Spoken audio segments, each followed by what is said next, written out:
hold on here. I feel like I'm short. What's up, Grace Report? Happy Monday. How's everyone doing? What's up, Carol, Logical Spock, Delia Lux, Matthew, Rochelle, Heather, whatever, Nerd Report, Tyrana, Bernadette, Tammy, Leonore,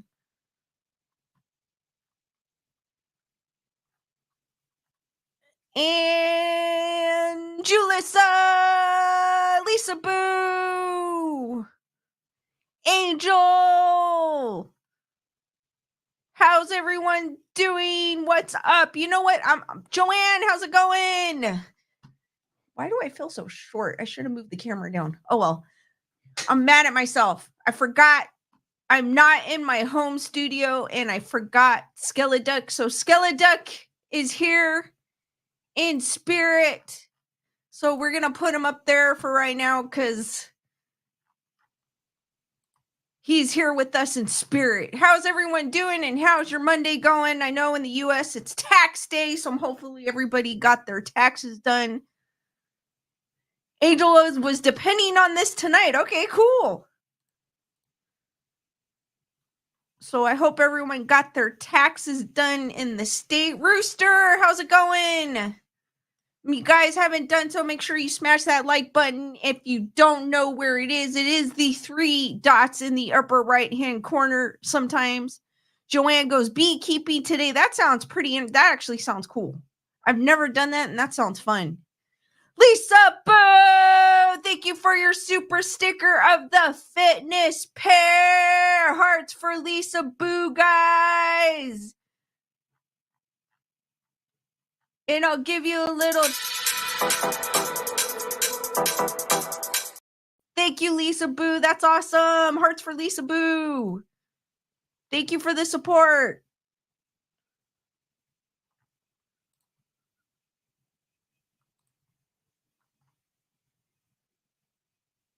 Gunner girl. I'm gonna wait for a few more minutes for people to come in.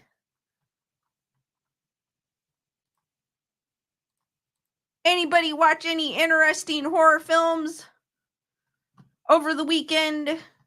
I started watching Baghead. That's on Shudder. I did not finish it. It's actually pretty interesting. I gotta go finish it. And as always, I've been really hooked on horror shorts on YouTube. There's some cool ones on there. They're only about 5 minutes long. There's some of them that are 30 minutes, but they're pretty cool. You can scare somebody in 5 minutes.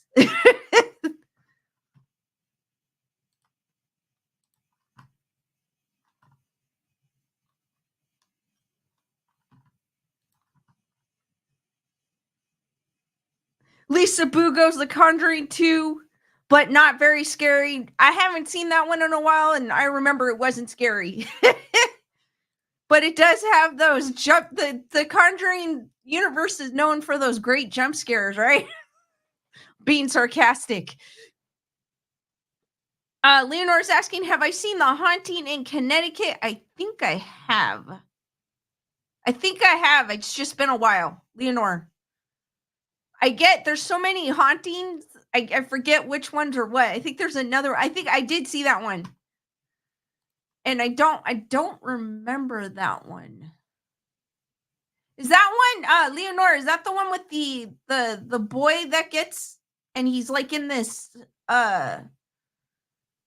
he's not in a basement. He kind of is in his door, the room, the doors to his room are like these, I don't know how you call French doors.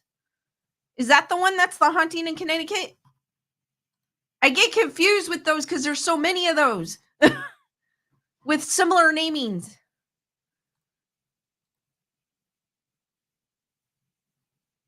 Yeah, pretty much all the Lisa Boo goes, the jump scares, pretty much all the Conjuring films have the same type of, even the Nun universe, they kind of all have the same jump scares. I think Blumhouse kind of has it too, where there's loud music to point out that there's something lurking in the shadows or something like that. So Leonore goes, his family moves to a house that was a mortuary. I think that's the one I'm thinking of, Leonore. Carol goes, that's the one they turned the funeral home into a house, and yes, he was in the basement, sort of. I think I am thinking of the same one. And it was one of the sons that got possessed, correct? If I'm thinking of the right one. Lisa Boo goes, Maxine looks good. Oh my gosh, it does. I cannot wait for that one. I cannot wait. Maxine looks really good. Kind of takes place during the night. If you guys are familiar with Los Angeles in 1985, we did have the Night Stalker, so it kind of points that out. Richard Ramirez. Anne loves jump scares. All right, Leonore both says yes about the son being possessed in the Haunting of Connecticut. Okay, I think I did. Yes, I think I know which one you're talking about. I do remember. I like that one, actually. I just haven't seen it in a very long time. It has been a while.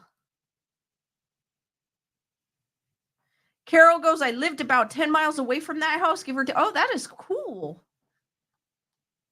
If you like haunted houses, that's super cool, actually.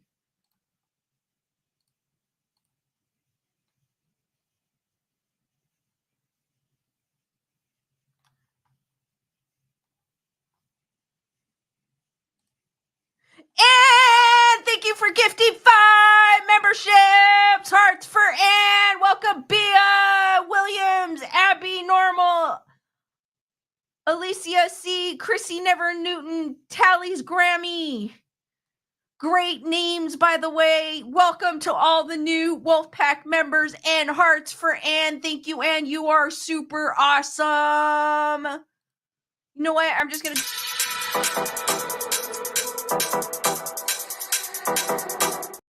Thank you, Anne. And welcome to all the new Wolfpack members. And just as an FYI, if you're unfamiliar with memberships, gifted memberships are good for 1 month. What's up, Heather? Whatever. All right, guys, I have a few articles I'm going to go through. It's pretty much open topics, so we're going to go where the night takes us. Still spooky related. I'm going to kind of keep it open. This one is from, I know I've talked about, this one's from the Telegraph. Is it going to let me read it? No.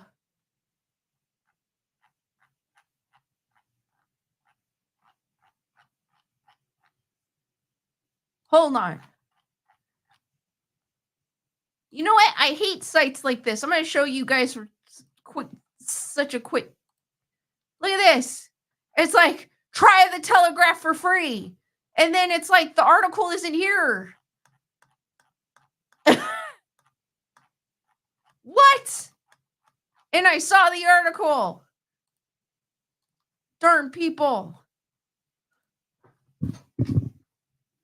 Leonore goes, dun, dun, dun. It is a dun, dun, dun.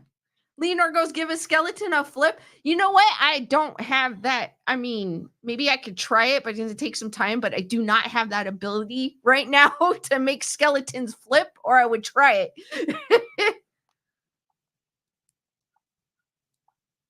It showed up on my freaking... Trust me, I would try it. Give me a second, guys. If not, we'll move on. This makes me mad because it was an internet.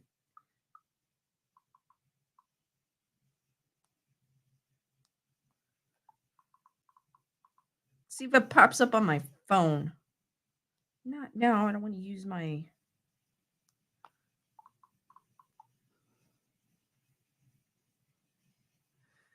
Brandon goes, try the Internet Archive to view the article for free. Heather, whatever goes, ghost article. Well, it's popping up on my phone, so we'll read it from my phone if you guys don't mind to seeing my mug. Well, this is from the Telegraph, how ghosts can affect your house prices. And I know I've talked about in the past, if the owners should disclose that a house is haunted. In some states, they do have to say it. Some states, they don't have to say it. And I don't know, it's one of those things where I think you should say it because in all the horror movies I've ever seen, they never disclosed what has happened in the house. So it kind of it's like, just say what happened to what happened to the house and let the person decide if they want to buy it or not. I think nowadays more people are going to probably want to buy a haunted property depending on how bad the haunting is. It goes, selling a property may look a little different when paranormal activity is involved. When journalist Tristan Redmond was a teenager living with his parents in Richmond, South London, he noticed some peculiar activity going on in his bedroom on the top floor of the house at night. Despite not believing in ghosts, a vase would periodically move around the room. Lights flickered on and off the landing, and a strange cold feeling would descend whenever he was alone in the house. Years later, long after his parents sold the house, he discovered that two subsequent families who lived in the same Victorian property noticed similar goings on at the top of the stairs. These included the apparition of a faceless woman. When Redmond found out that in 1937 a woman had been pew-pewed twice in the eyes in the house next door, it jolted him to investigate further. The results were turned into an award-winning podcast, Ghost Story, which launched last year. During the research, Redmond contacted the current owners of the Richmond house where the murders took place. It's not clear if they were aware when they bought the property that a violent crime had taken place there, albeit many decades ago. Given the fact they were happy for Redmond to conduct a seance in the room where the murder took place suggests a sang-froid approach to the paranormal.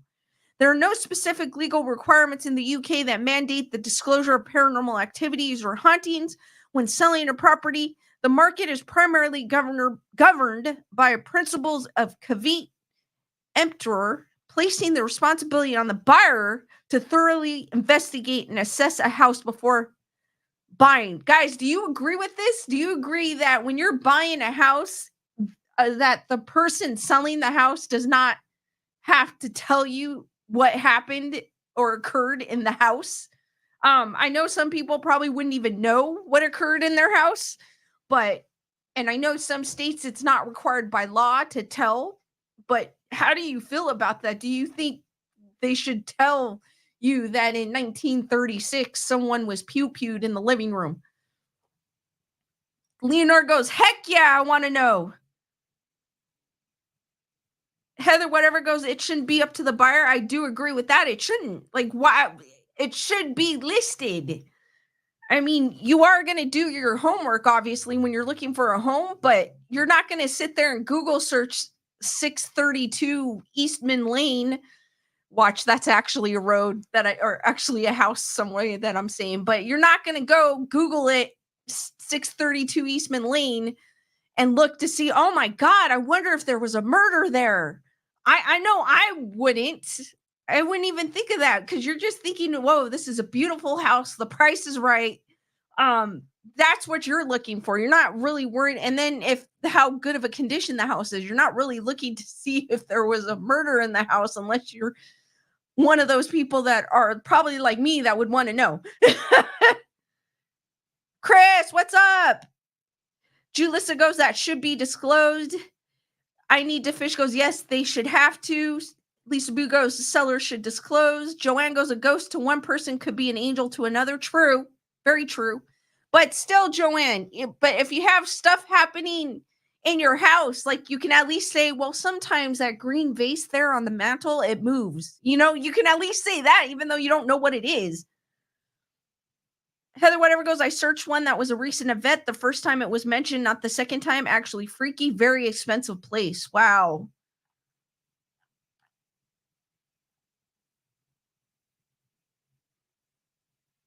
And they are a great deal, but I still think, even so, it should be up to you if you want to buy it or not. But I understand why they don't disclose it, because people may not want to buy it with that kind of stigmatism. But I feel like nowadays people are like really open to it, so they're going to jump and buy it no matter what. Back in 2004, the owners of a house in Wakefield, West Yorkshire, tried to sue the couple who had sold them the property after discovering that a gruesome murder had taken place there in the 1980s. It was while watching a television documentary that they learned how a father had butchered his 13-year-old adopted daughter and hid her body parts around their house and garden. The couple were horrified and decided to sell at a loss of £8,000. Their case, which challenged whether the vendors had fully answered the question in the conveyancing process, which asked about any information a buyer may have a right to know, was dismissed. Recently, the actor Dominic West disclosed that a poltergeist occupied a house he once owned in Huxton, East London. When he asked the Catholic Church for help, the Vatican trains priests in exorcism, he was told an option was to hold a rumbustious children's party in the house to settle the spirits and cheer them up. It worked. Really? That's what they told him? They told him to hold a robust children's party to get rid of the poltergeist? And it worked? Okay. When it came to selling the house, West didn't tell his buyer about the activity. There's no obligation to share any such information. However, if a buyer had any suspicions or heard any rumors that required clarity, then it would be acceptable to ask the seller's lawyer to disclose, explained Mark Schneiderman of Arlington Residential, an estate agency. The same isn't true in parts of the United States. In the 1991 case of Stambowski versus Akeley, also known as the Ghostbusters ruling, the New York Supreme Court upheld a complaint by the purchaser of a house that the owner hadn't warned him it was haunted. This was despite the fact that it had featured in ghost tours of the neighborhood. They didn't write this correctly. A number of U.S. states now require full disclosures of so-called stigmatized properties. This is an umbrella term covering anything from houses where murders or S's have taken place to ones that have been used for criminal activity. Julia Kendall is a TV presenter and kitchen and interior journey designer who runs her own firm, Kendall and Company. In the early 1990s, she bought a house outside Henley-on-Thames, Oxfordshire. A number of strange things started happening, including toys that had been left strewn across the lawn being magically tidied away in the playroom, or baby mobiles spinning uncontrollably when windows and doors were shut. When it came to selling a property, Kendall didn't disclose this activity. I guess the responsible answer would be to reveal the presence, but I do wonder whether everyone would experience the same or if it's just those who attract it in some way, she explained. Both my now ex-husband and I have other ghostly experiences throughout our lives. When Ollie Marshall of buying agency Prime Purchase was working as a selling agent, he took on a probate sale where the owner had taken their own life in the house. Not surprisingly, this made it very difficult to sell, he explains. His colleagues, Charlie Wells, adds that in his career, he had come across 3 houses where someone had been murdered and the owner had subsequently struggled to sell them, which I understand. I mean, there's going to be a lot of people being like, oh, there was a murder in that house. Hell no. I understand because you don't know what kind of spirit that might be in the house. And I also get what Kendall had disclosed earlier about toys being tidied away by itself, but not disclosing that. And she had mentioned that, well, maybe different people may not have the same effects, which is true. They might get different experience. For all you know, it could be just them causing the hauntings and not the house. But I get it. I get it why people will not disclose if a murder, obviously, but still, I think it's the right for someone to know.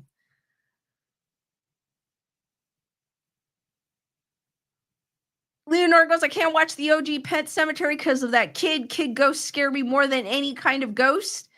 Joanne goes, if I'm not afraid of ghosts, then haunted houses mean nothing. That's true, too. If you're skeptical and not open to it, it's not going to mean anything to you. True, Joanne. Chris Barber goes, kids scare me.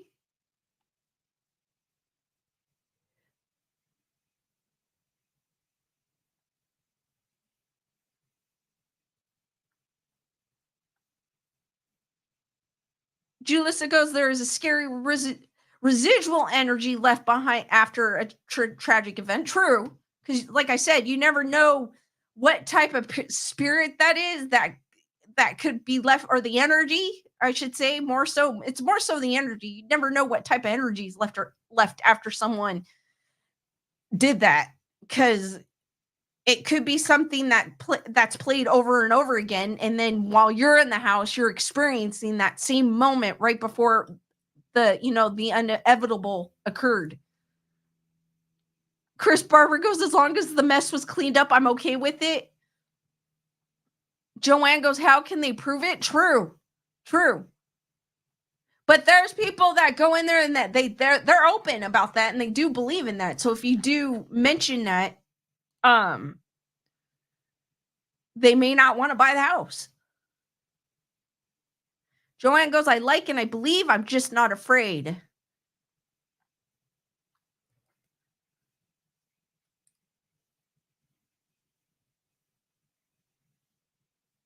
Often, this sort of home. And thank you for gifting 5 more memberships. Welcome, B. Taylor, Saffron, Nomad Forever, Mech 10, Widget 81 to the Wolf Pack. Hearts for Anne. Thanks again, Anne, and the new Wolf Pack member.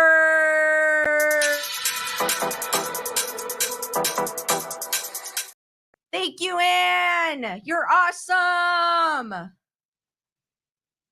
Heather Runner goes, if people bought one house I know was on sale, they could see the story online or hear from neighbors if not haunted. True. They could. But sometimes the neighbors may not disclose. You never know. Maybe the neighbors are on it too. Where the homeowner's like, please don't tell them the legend of so-and-so with this house. Often, this sort of home will be bought by a developer who has a degree of separation, as they won't live there themselves. Marshall estimates that such properties can sell for a discount of between 15 and 20, I want to say pence, because it says PC, 15 PC and 20 PC. Salisbury-based solicitor Marcus Thrope of Threat to Ones says it stands to reason that most people don't want to live in a haunted house, so the pool of potential buyers will shrink if it's known that there are lots of spooks about. He believes it's important to be honest about any activity in the house. While questions about the paranormal don't form part of the standard buyer's questionnaire, and perhaps it's rather unique to the country house sector, a good solicitor might ask the question if dealing with a property of this type. These days, chartered surveyor David Perdue manages estates, but years ago, as an estate agent completing on the sale of a farm that was put on the market after the farmer had passed, he was asked to tea by the widow and her son. They looked a little shifty and said that they'd keep something from me during the sale, the fact that the place was haunted. A skeptic by nature, Perdue was told that the ghost of the farmer continued to turn on the milking parlor even though it had been disconnected from the means at 3 a.m. each morning, just as he had done in life. Then his widow announced it wouldn't be a problem as the ghost would follow them to the next home. I checked a year or so later and it had. If that doesn't happen, new owners can take matters into their own hands and organize for an exorcism or some alternative spirit cleansing ritual. Schneiderman said that there have been numerous property sales that he's acted on where buyers have had their feng shui or vastu consultant, I've never heard of vastu, inspect the house in order to clean or purify the energy. It's actually not that uncommon, he adds. Lindsay Cuthill, co-founder of Blue Book, an estate agency, believes buyers should take a sanguine approach to past goings-ons. It's important to remember that we are fleeting custodians of our homes, mere caretakers in the grand scheme of time. Our homes likely once belonged to others and are destined to shelter future generations. With each new odor comes new life and energy, and our home bears witness to all the rich tapestries of life from babies being born to people dying. Does a ghost put off a buyer? Probably not, says Cuthill. Those buying a historic property normally knows that a spirit is likely part of the package. And after all, not all spirits necessarily have to be bad. What about an untoward event? It just depends on person to person, says Wells. I stopped at the gates to one house I was about to view with a client to say that there had been a fire some years before in which the owner had perished. He took the view that every house had someone die in it and was quite matter of fact about it. Ultimately, it's important to be upfront. I agree. I agree with that. And then Julia said mentioned like energies in the house. Honestly, once you leave, I feel like once you leave your house or your space, you leave a piece of your energy there. So it's kind of like whoever goes through the house, like their energy goes through it. It kind of made sense to me on that one. What do you guys think about that? Leonor goes, some spirits follow a person, not an item. Remember paranormal activity. That's true. Necessarily, the haunting is not necessarily the land or the house. It could be the person. Heather, whatever goes, not every house has terrible passings. That's true. It could have been a peaceful passing, but they always have to add somebody died in the house. And it's like, it's not necessarily, I agree with you, Heather, whatever. It's not necessarily a bad thing. It could have just been someone was reaching their end of life and they passed away peacefully in their sleep. It doesn't necessarily mean it was a tragic, bad energy that's going to be in the house. They might have moved on. It might not, there might be nothing of it. Bernadette goes, man, I don't care if I bought a haunted home or not. I have my own ghost to deal with. Leonora talking about me bobbing my head earlier reminded her of the night at the Roxbury. That's what I was channeling, Leonora. Tyrana goes, I wouldn't want to deal with ghosts.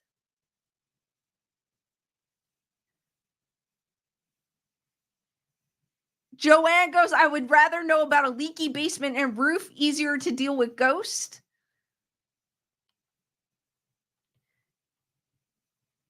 Heather, whatever goes, maybe there's no energy. Yeah, maybe there's nothing there. Maybe it's just it affected the person living there and it's gonna follow them and it may not affect you. So why I see it's 50-50. I feel like it's 50-50 with disclosing, but I understand why they don't disclose. Because they want to sell the house. They want to sell the house quickly, so they drop the price. They make it like a steal. Most of those houses do go for way below asking price, just to sell it. Because if they knew exactly what happened in that house, then it would take them longer to sell, and that's not what people want. They want a quick sell because they want to move on and do their thing. Leonor goes, things can follow a person for sure.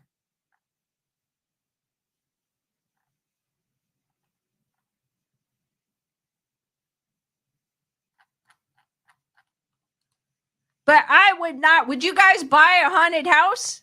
I know Bernadette would.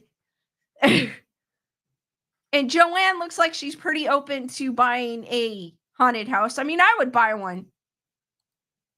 As long as it's not like this demented evil spirit, I don't care. Leonor goes 50-50. Realtors do that. Bernadette goes, yes, I would. I would. Tyrana goes, no.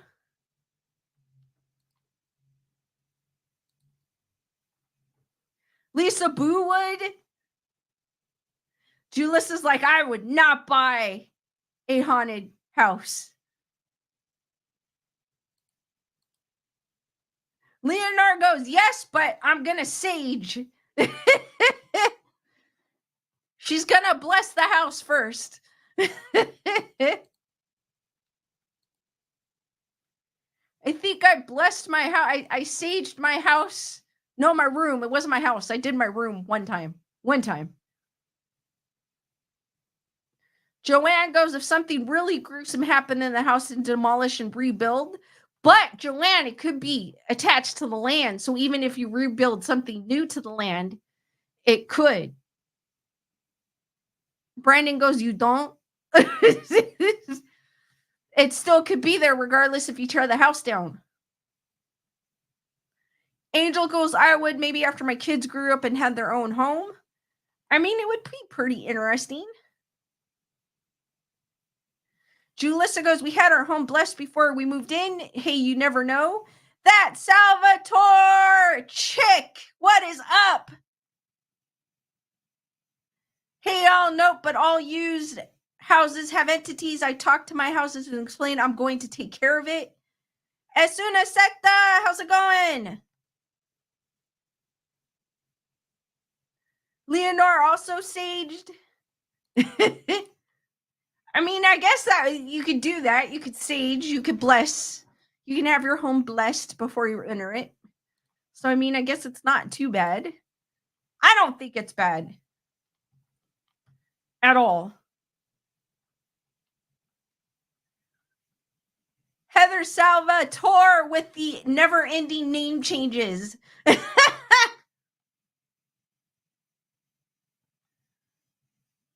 Heather, whatever goes, the Spreckles mansion in Coronado, California, quietly sold for $10 million. Rebecca Zaho and Max Shacknight died there unusual circumstances. Dusty, how's it going?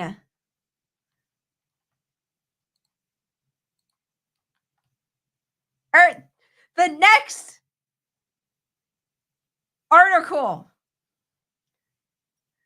Joanne goes, true, some neighbors I had would walk their property, bless and protect it 4 times a year. Wow.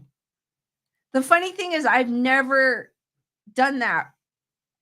Well, I mean, I live in the house I grew up in, so it's kind of, even if there were spirits in there, I don't want them to go, because if they're not bothering me, so why? I just leave them alone.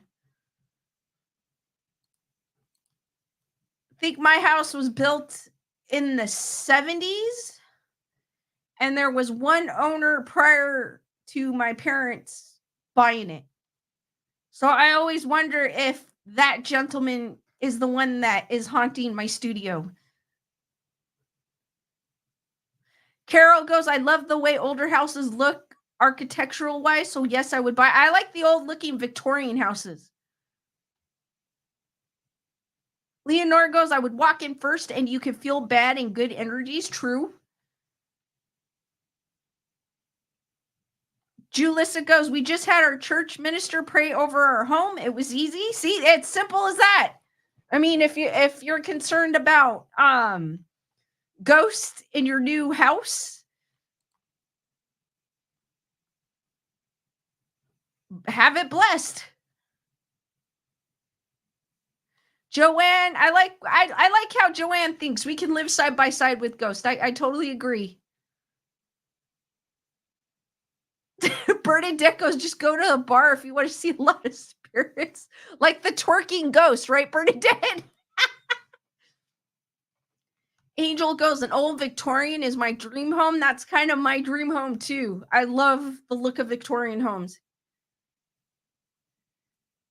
Joanne goes, maybe your studio ghost is trying to tell you something. It might be, or it could, because it also used to be my dad's office. So it could be my dad floating around there.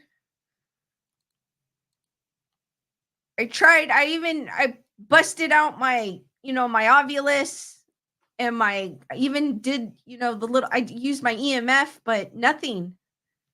So I want to think it's residual. Chris Barber goes, love looking at old houses, but I wouldn't want to clean it.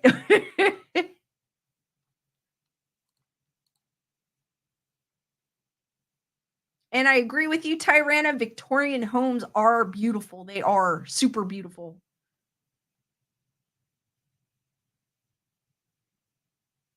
Joanne just got an EMF. Super cool. Awesome.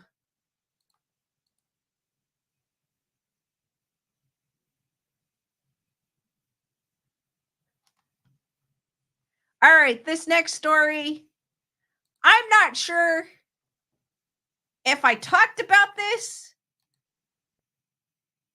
I can't remember if I did or not.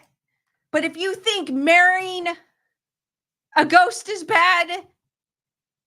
This woman has claimed to have sex with 20 ghosts and is open to ghost babies. So you guys remember Brocard and how she married Eduardo but divorced him in an exorcism. I'm fascinated with her, so I'm always going to talk about her. And so she divorced him because he was cheating on her with Marilyn Monroe. She actually has a yes to the dress episode that she was in. Believe it or not, I think it was in France. If you Google it, you'll be able to find it on YouTube. She did post her wedding on her Instagram. I just imagine that guy officiating the wedding. But anyways, and then there was another woman who married a 300-year-old pirate, and she also left him. I mean, like, come on, they're ghosts. Like, what do you expect? So now this woman, and then there was another woman who was dating a ghost that she met in a cemetery, and she had her girlfriend as well. So this woman claims to had sex with a ghost. Brandon goes, she's for the sheets. Chris Burr goes, ghost hoe. Leonard goes, what the? Angel's like, what in the serious F? Heather Winter goes, I wonder if the ghost cheated with a Marilyn Monroe imitator ghost. Joanne goes, she left the part for JD. Matthew goes, could make a ghost WHORROR movie, like horror movie. So this article is from All That's Interesting. And yes, this woman claims to have had sex with 20 ghosts and is open to ghost babies. You heard right. And this article is kind of old, but I just couldn't believe what I was reading. Amethyst Realm is a 27-year-old spiritual guidance counselor who claims that after having sex with ghosts, she'll never go back to men. She will never go back to men, ladies and gentlemen.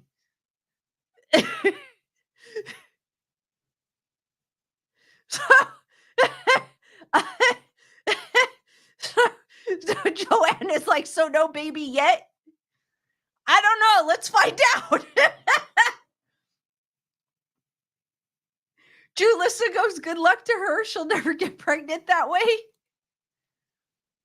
So this is, what's her name? Amethyst Realm. Oh my God, her name sounds like, no disrespect to the lady, but her name sounds like a porn name. Amethyst Realm. Or a character in a video game. No disrespect to her, though. No, it's actually a kind of cool name, but still. Matthew goes, the ghosts were men, so she never stopped being with men unless she is into girl ghosts. True. Very true.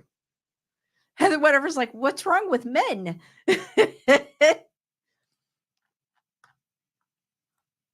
A woman in Bristol, England claims that she had sex with at least 20 different ghosts in the past 12 years and that she prefers them to men. Amethyst Realm. I don't know, porn name or video game character name. A 27-year-old spiritual guidance counselor. It's actually a kind of cool name. It's unique. Appeared on the British morning show ITV this morning to discuss her various encounters. Realm, and I go, if you want to see this video, it is here. Realm claims that the first one was 12 years ago when she moved into a new home with her then fiance. Shortly after moving into the supposedly haunted house, she said she began to feel a presence. It started as an energy, then became physical, she told ITV this morning. Host Philip Schofield and Holly Willoughby. There was pressure on my thighs. I don't know if I should be reading this. This might be NC-17 here. There was pressure on my thighs and breath on my neck. I just always felt safe. I had sex with the ghost. You can feel it. It's difficult to explain. There was a weight and a weightlessness, a physical breath and stroking, and the energy as well. Like I said, NC-17. Dun, dun, dun.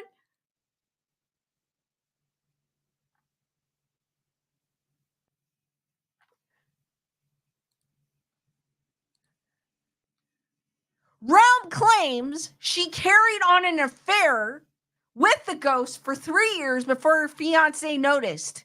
I wonder how he noticed. I really want to know how he noticed.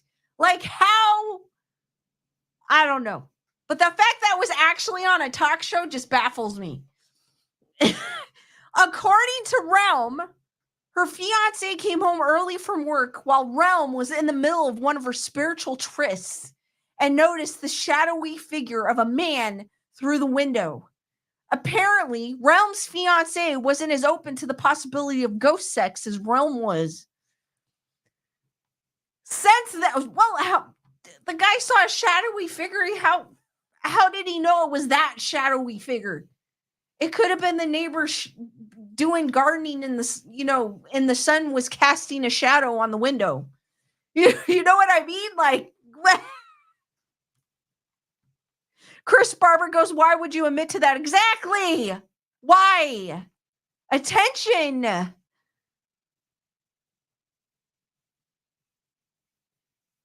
Julissa goes, I'm not going to say what I'm thinking. I'm keeping it PG-13. Dusty Lane goes, sounds like a, you get it type of dream. Delay Alex is asking, are they ghost babies? Well, let's see. If she says there's ghost babies, I'm going to be on the floor. I'm sorry.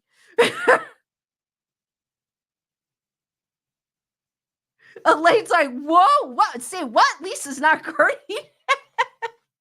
Since then, there's more, guys. There's more. Rom claims she's been visited by at least 20 other ghost lovers, some of whom came to her and some of whom she seduced herself. She seduced a ghost, guys.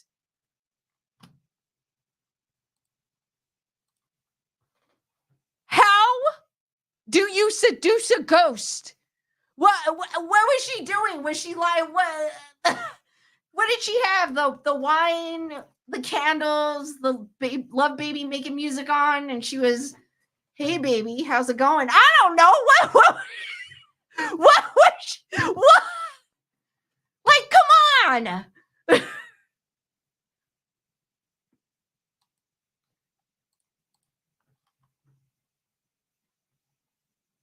Now she says she's no longer has any interest in human men. Well, host Schofield asked, what about the possibility of children? Surely a ghost can't satisfy that need. Amethyst Realm, however, feels it's possible and something she'd like to try in the future. And yes, she actually said that. I've done a bit of research into phantom pregnancies, she said. There's a possibility that it is a ghost in you, but people don't know how to carry it to full term.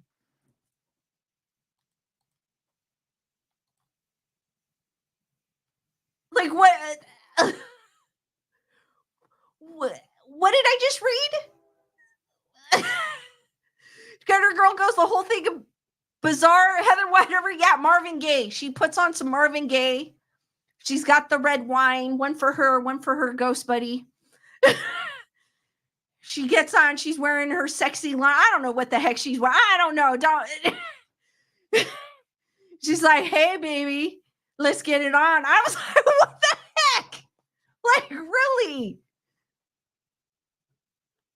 Matthew goes, a ghost is still human, so still a man. True, Matthew. Very true. A ghost was human once. And still a man. I agree. Lisa Boo goes, do ghost perfume. She puts on. Elaine goes, we need a tutorial. We need to ask Amethyst Realm for some tips on how to attract a ghost.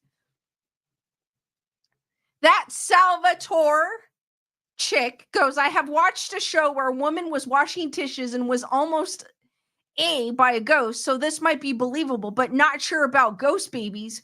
Well, she was open to it. Ghost virgins? Delay and Lex goes, will she need a poltergeist parenthood service? Julissa goes, she's just bloated. That's no ghost baby.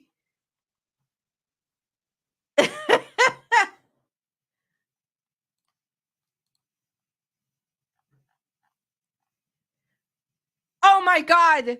Phantom pregnancies. They also explain phantom pregnancies on here, but I feel like this has nothing to do with ghosts. Phantom pregnancies, also known as pseudocyesis,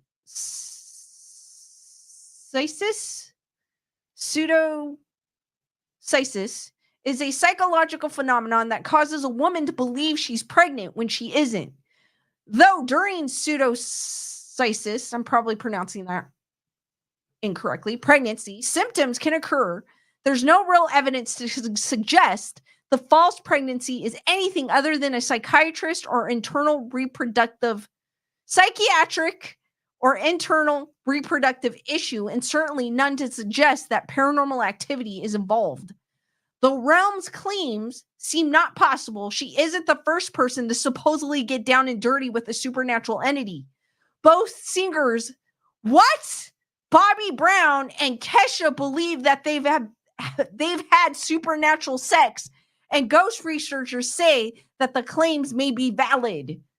I want to hear more.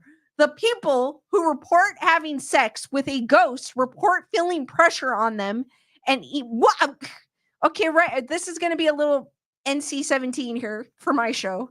And even penetration. But ghosts don't have warmth. Ghost researcher Alexander Holzer told the Huffington Post, when they're in the room, it's a very cold environment. Yes. But they feel the ghost.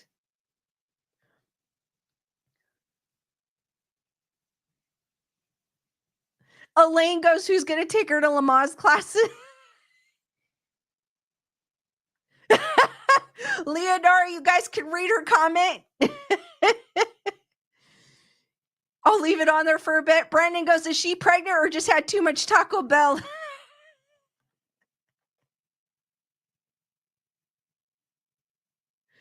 That Salvatore chick, Bobby Brown, I believe he was messed up all the time. Yes, I do. I think Bobby Brown has had issues.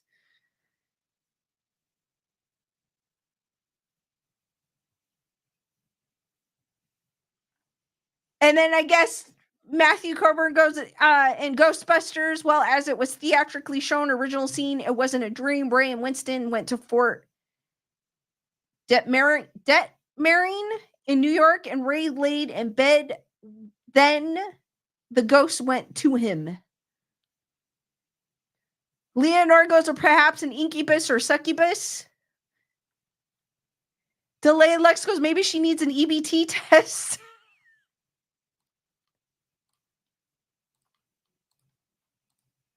Most scientists and psychotherapists, however, believe that people who say they're getting hot and heavy, or should it be cold and heavy, with a ghost are actually experiencing sleep paralysis or hallucinations brought on by stress, anxiety, or depression.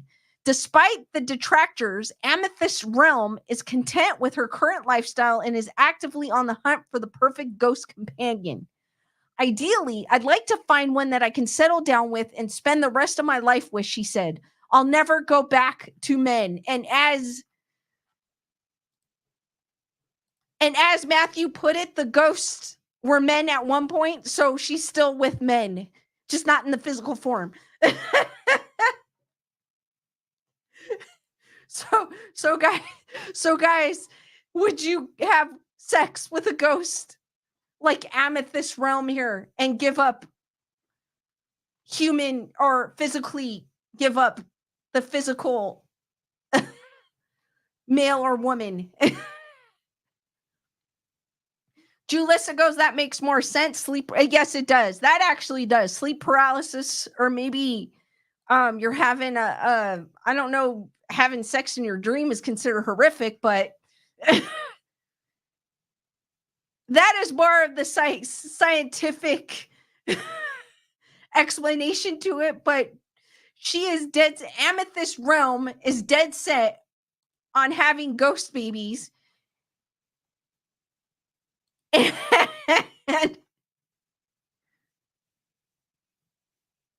that Salvatore chick goes dollar store sells pregnancy tests. I don't know if you could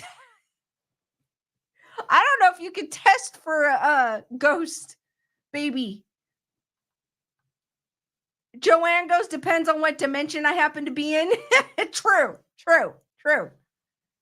I don't know. It always fascinates me when I find these stories of women marrying ghosts, or like this woman having sex with ghosts. And I guess obviously they're saying Kesha and Bobby Brown had an experience. It finds me fascinating that people would actually, like Chris Barber had said earlier, would admit to that. Like, why? Or marrying a ghost. I want to say with Brocard's case with marrying the ghost, it's because she's an artist. I feel like she did that as a stunt to get her name out there because she is an artist. But I don't know about Amethyst. I mean, I guess Amethyst Realm was it didn't exactly say what she does, but maybe she's doing the same thing. Maybe she's trying to get her brand out there and trying to get attention. But if that happened to me, I would not be admitting it. Unless I was saying like I wouldn't admit it like that. I would probably be saying if I had an experience, like they saying scientifically that was sleep paralysis, that's how I would be explaining it. I'd be explaining it like I woke up, I couldn't get out of bed. I wouldn't be, I felt a warm, or well, I mean, it's not going to be warm, it's going to be cold. And thank you for gifting another 5 memberships. Hearts for Jared, Jackie, Spit, Clearwater, Christy, Fox, and Jet, Baby Teeth, Neptune. Hearts for Ann and all the new Wolfpack members. Thank you again, Ann. You are awesome. Hearts for Ann. But I find it just baffles me. What do you guys think these women are doing that for? Do you think the women are doing it for attention to push their brand, maybe, or what do you guys think? Leonore goes, does the ghost kid include taxes? Question is, does the ghost kid have to go to school?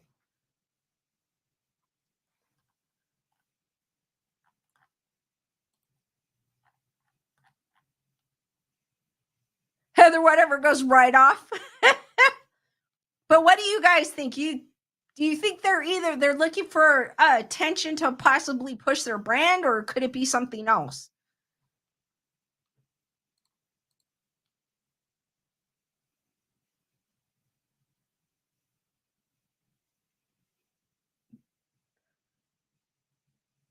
That Salvatore chick is saying tax write-off. Dusty Lane goes, do ghost babies grow up? That's a good question.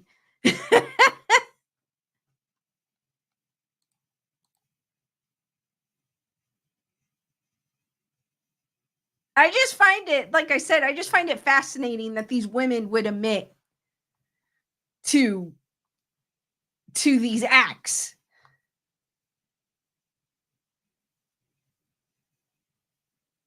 Heather whatever goes cuckoos all around. So Heather whatever thinks they're just crazy.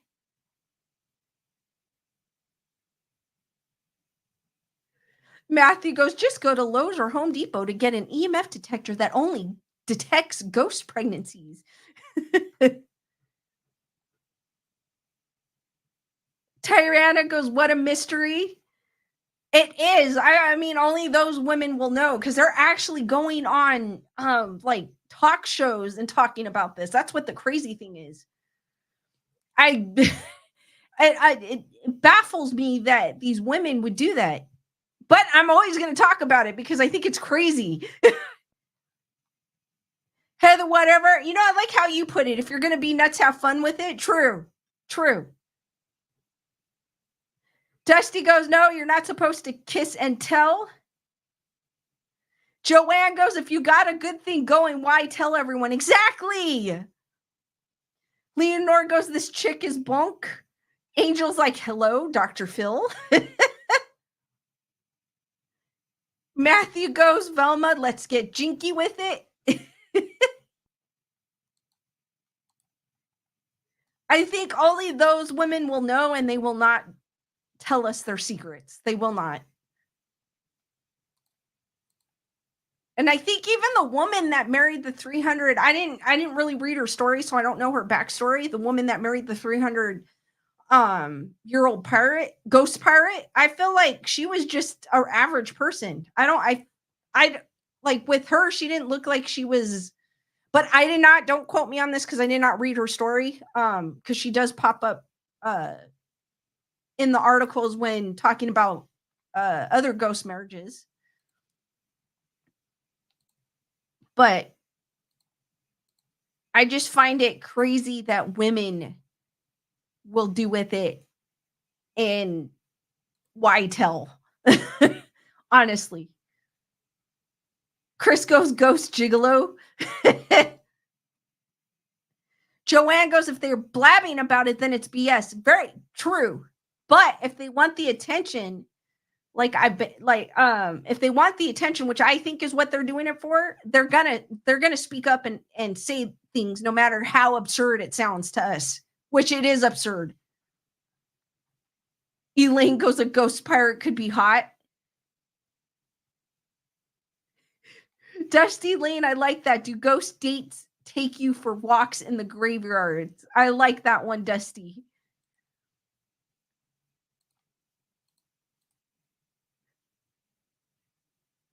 But I think it takes the cake. Marrying is one thing, but the woman claiming that she had an affair with a ghost and had 20 sexual encounters with ghosts takes the toast, I think, for me.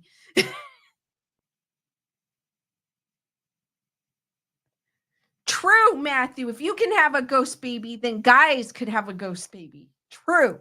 True. Very true.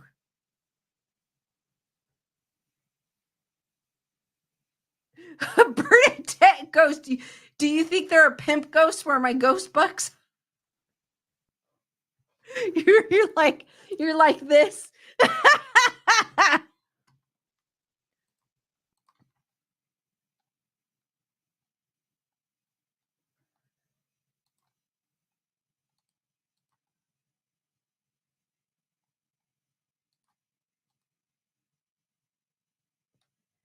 If I ever mention that I'm dating a ghost, guys, just just go.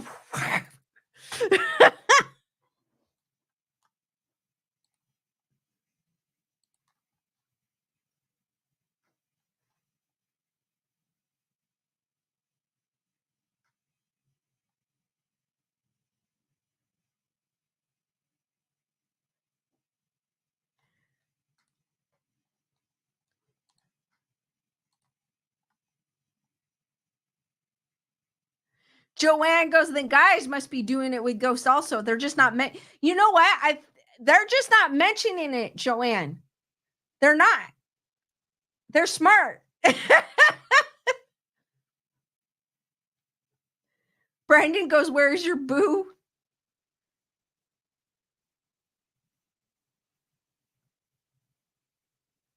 Julissa will take me to the psychiatrist. Oh, I appreciate that, Julissa. Thank you. Dusty Lane, do ghost lovers dump you by ghosting you?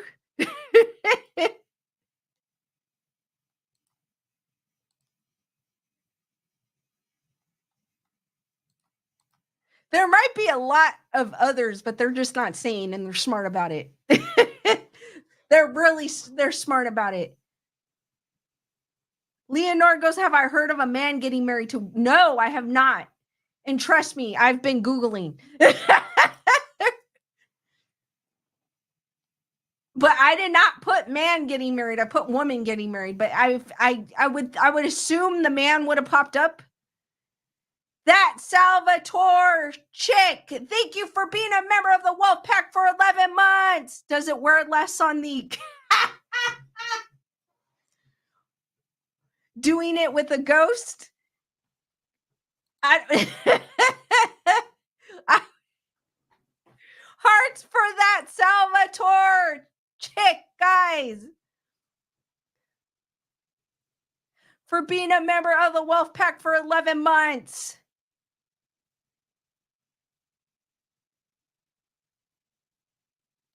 We could go on for days about this.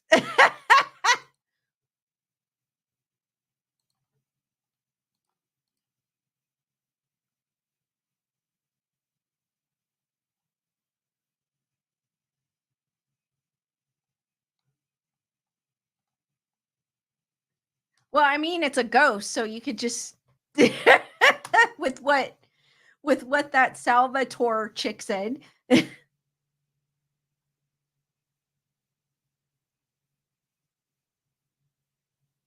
There must be something going through their heads.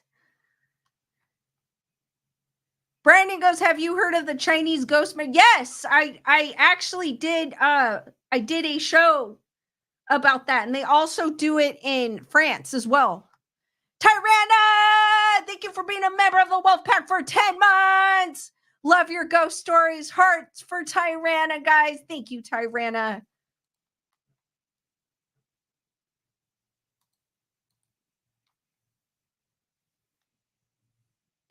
I mean, I get why they do the Chinese, how they do.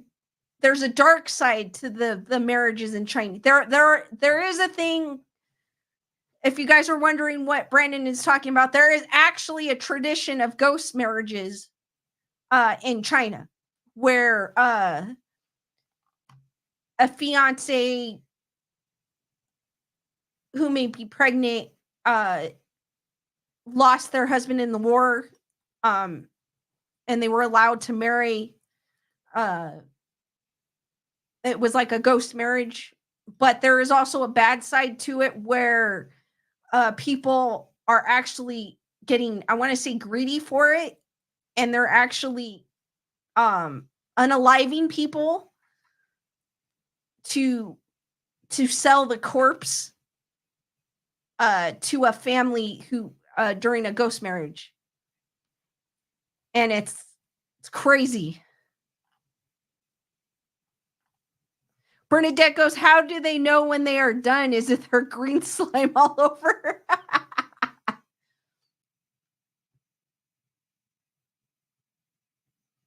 Matthew talking about Ghostbusters. Say to her ghost lover, are you the key master? Yes, you are my gatekeeper of love. Thank you, Joanne. Angel goes, what about the succubus? I mean, I feel like wouldn't that be an outcome of, I don't know. Elaine goes, like a dowry. Yeah, they would go about with the dowry and everything. It's more so it's so that in the afterlife you would have, I don't know how to explain this. Like, I don't want to say, like, in the afterlife you would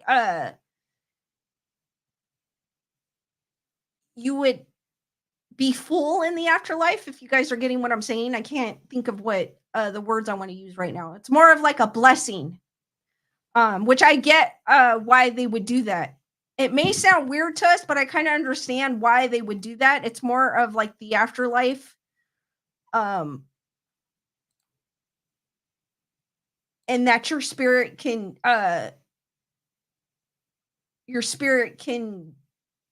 rest and be blessed. And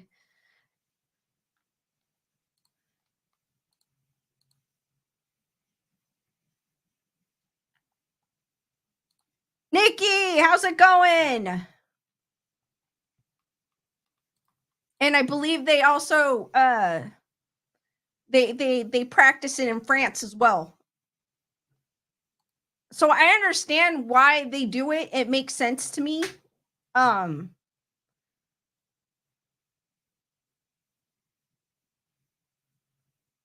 Leonor goes, there are male and female succubuses. Female is a succubus and incubus is a male. That makes me think of the band Incubus. It does.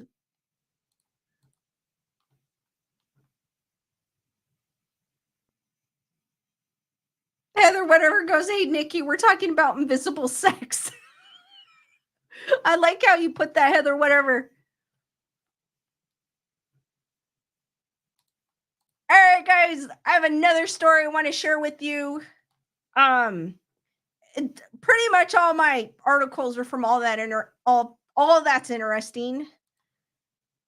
This one's a little more. It's not a woman having sex with 20 ghosts, but it's 9 chilling Native American ghost stories from cannibals to evil otters. It's more of what I take.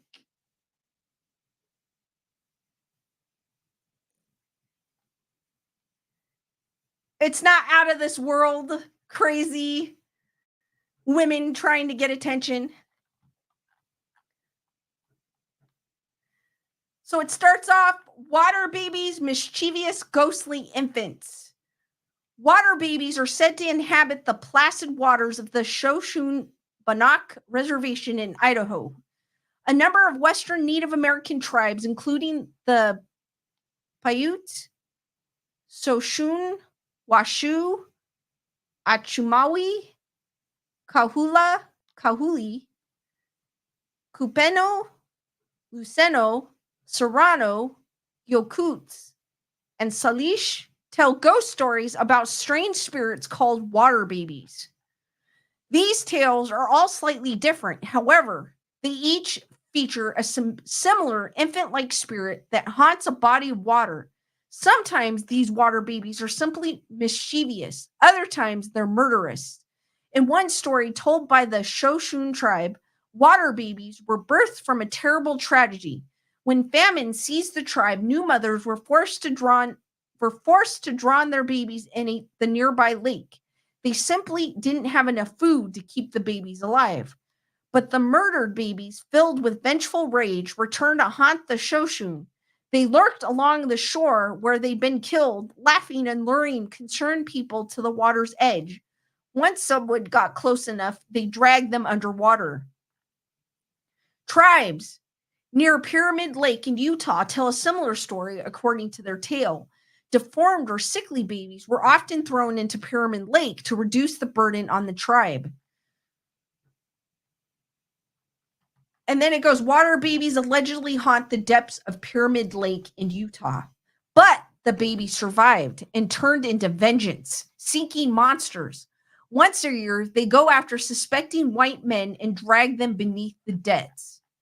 Another Native American ghost story tells a slightly different version of the water babies legend. Set along the shores of Lake Utah in Provo, this version claims that water babies are not babies at all. Rather, they're mythical creatures.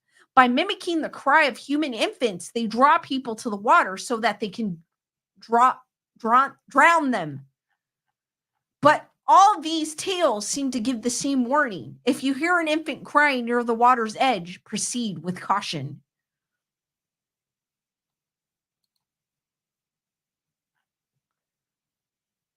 Bakwas, the tricky king of ghosts.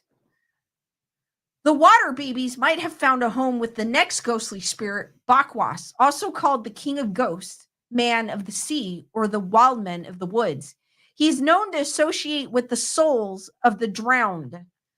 According to Native American ghost stories told by the Waka, I am so gonna butcher this. Waka peoples of British Columbia. I apologize. I am butchering that. Bakwas can be found in the forest, usually where the woods meet a body of water. Legend states that he lives in invisible houses, usually alongside spirits of the drowned, and that they enjoy eating cockles, which are a bit like clams. Though shy, he'll seek out living people and offer them something to eat. Sometimes he'll offer salmon, other times berries, but these are cursed ghost foods. Though they look like salmon or berries, they're actually rotten wood, maggots, snakes, or lizards. Anyone who eats them will be doomed to become like bakwas themselves. I really want to know how to pronounce this. A dancer in a waka mass of bakwas. Legend describes Bakwas as skeletal with long hair, round eyes, and a pointed nose.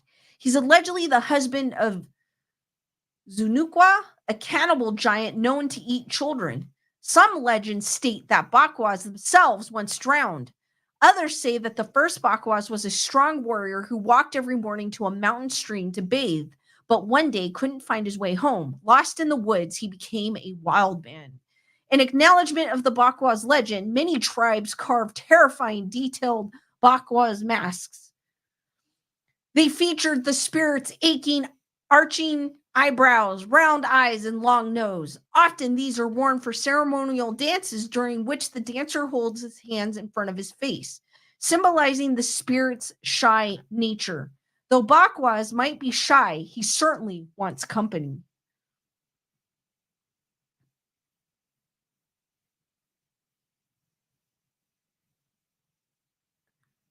Leonard goes, I remember a cartoonist growing up, water babies. Wow, this came from there.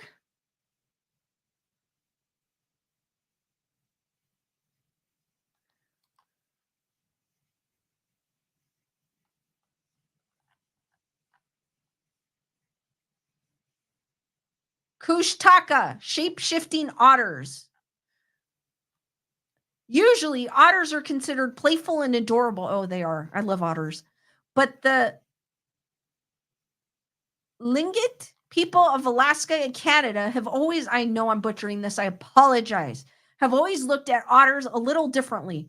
According to them, otters are potentially shapeshifters called Kushtaka. In their natural form, Kushtaka look like men, albeit hairy ones, with some otter-like features. They're able to transform easily between their human side and otter side when it suits them.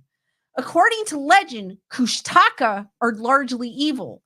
They hang out around the water's edge and, like water babies, often mimic human voices and cries to lure people to the edge. Then they pull them into the water and use their claws to rip them into pieces. Though the Kushtaka are known to terrorize sailors, other stories describe them as being kind of helpful to those lost at sea. Apparently, these shapeshifters recreate comforting images of a sailor's family and friends. They'll even turn the sailor into an otter so he can survive the cold water.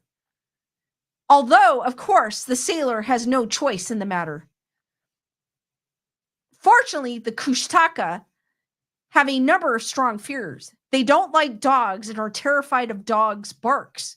Apparently, hearing a bark will cause the fearsome Kushtaka to turn back into a more docile otter. Other possible tools against the Kushtaka include urine, copper, and fire. However, the best defense is simply avoiding otters. I could never do that. I think otters are so cute. Who knows if they might spring from the water and show themselves as a shape-shifting Kushtaka. In the end, these Native American ghost stories are just that, stories. But Native American tribes did inhabit their land for thousands of years. So who knows what manner of creatures have come and gone in that time. Maybe these tales contain a grain of truth. I don't feel like that was 9. I feel like they gypped me somewhere. Guys, what did you think of those stories and which one was your favorite? I like the one with the otters, the kushtaka.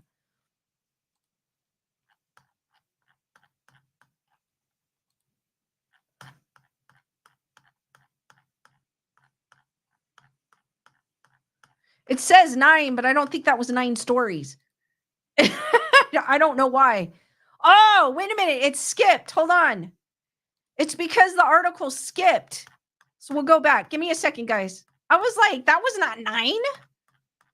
Like, what was that? Julissa goes, those stories were great. The water babies one was eerie.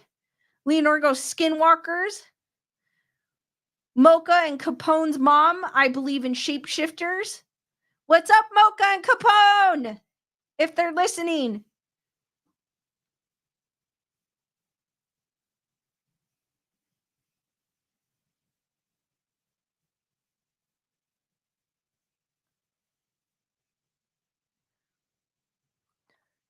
Give me a second, guys, because it skipped.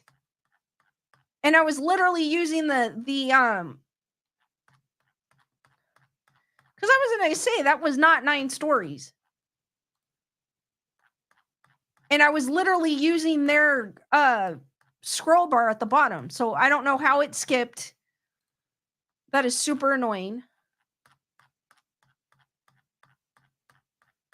And as I'm scrolling, some of these sounds look super cool, and I missed them.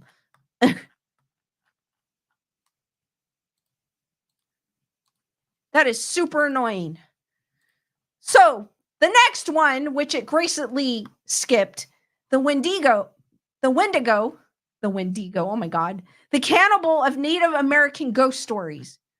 One of the scariest creatures from Native American ghost stories, the Wendigo, is sometimes described as an evil spirit and sometimes as a malevolent monster. In all tales, it's defined by its desperate, insatiable hunger for human flesh. According to legends told by a number of different tribes, including the Algonquin, Ojibwe, Eastern Cree, South West Main Swampy Cree, Naskapi, and Innu, Wendigo is created whenever a human resorts to cannibalism. Indeed, their name roughly translates to the evil spirit that devours mankind. These evil spirits are described as towering, emaciated beings with gray skin and deep-set eyes. The Algonquin claim that the Wendigo have skeletal and deformed bodies that are missing fingers and toes. The Ojibwa say that the Wendigo are lipless with sharp teeth and leave footprints of blood. Some Native American ghost stories claim that the Wendigo lies in wait in the woods. There it lures unsuspecting travelers deeper into the forest by mimicking human voices so that it can devour them. But every time the Wendigo eats, it grows bigger and needs to eat more. Other tales say that the Wendigo can manipulate people and force them to become cannibals too. This was the case for a Native American man named Swift Runner, who, after he murdered and ate his family in the winter of 1879, claimed that a Wendigo had possessed him. Though reports of Wendigo sightings or Wendigo-related cannibalism have thinned out since the 20s, there have been eerie reports as recently as 2019 when some suspected that these strange screams they heard in the Canadian woods might be a Wendigo, furious with hunger, searching for its next victim.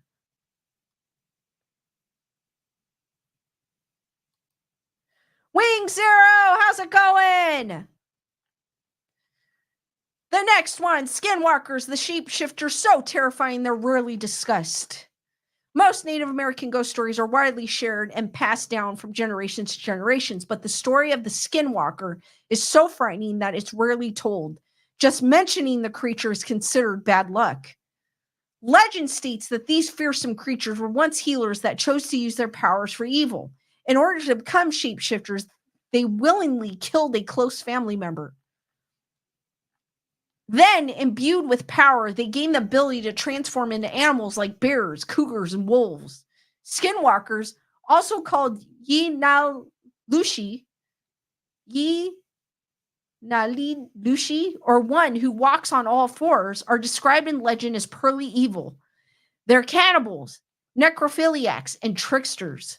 But even though skinwalkers can take the form of an animal, they can be easily detected since they retain their human-like eyes. Just don't look too closely. Allegedly, skinwalkers can control anyone who looks them directly in the eye. It's kind of like a vampire. Though most Native American tribes are reticent to describe skinwalkers in detail, a number of people have claimed skinwalker sightings in recent years. There's even a place called Skinwalker Ranch in Utah. Since 1996, people have reported a number of strange occurrences at Skinwalker Ranch, which I've discussed in a previous stream, then owned by the Sherman family.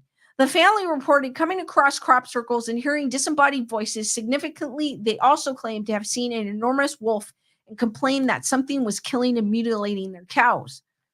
Later sightings gave rise to the rumor that skinwalkers roam on the ranch grounds, thus the ranch name. Though nothing has been definitely proven, the 500-acre property is currently under surveillance for any paranormal activities. Before I actually read about skinwalkers, but I guess it does say it takes the form of a wolf. I always thought a skinwalker was a werewolf. But it does say that it does take a shape of a wolf, so it's a possibility.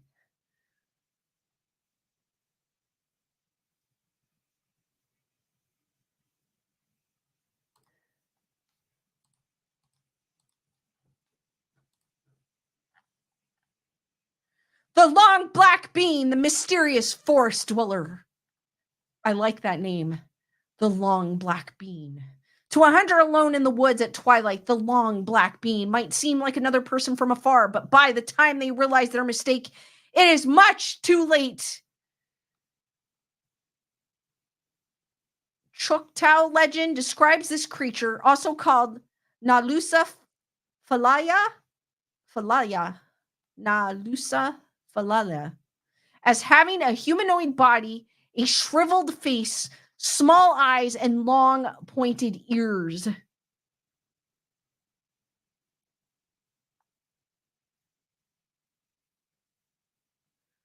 It allegedly lives in the depths of the woods, usually near a swamp, where it waits for unsuspecting hunters to cross its path.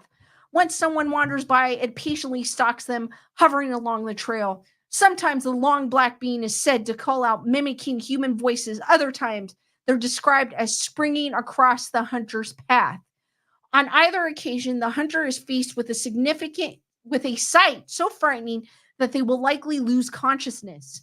And that's when the long black bean strikes. As the hunter lies unconscious on the ground, the long black bean swoops down and pricks the victim with a thorn or a quill. When the hunter awakes, it's probably with a degree of relief. They have no idea that the long black bean has bewitched them. At first, the hunter will seem only usually grumpy, but their bad mood will intensify and become violent. As the long black bean's spell takes over, they'll feel compelled to kill everyone close to them. The long black bean is also described as bringing death to the Choctaw tribe. In one account, a Choctaw doctor described seeing a long black bean walk down a hill through a churchyard. Soon afterward, a terrible flu struck the Choctaw people, killing many. Though Nephris, the long black bean, is said to have a family of its own. Legend states that the children of the long black bean can remove their internal organs and drift through the air. They're allegedly found along the edges of the marshes.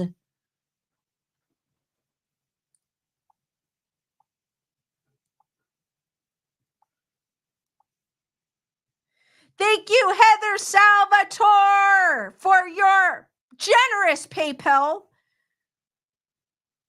And says, tried to send memberships, but sending this instead. Green slime when the ghost is done. Funny. Hearts for Heather Salvatore, guys, or AKA Mocha and Capone's mom in the chat. Thank you. You are awesome.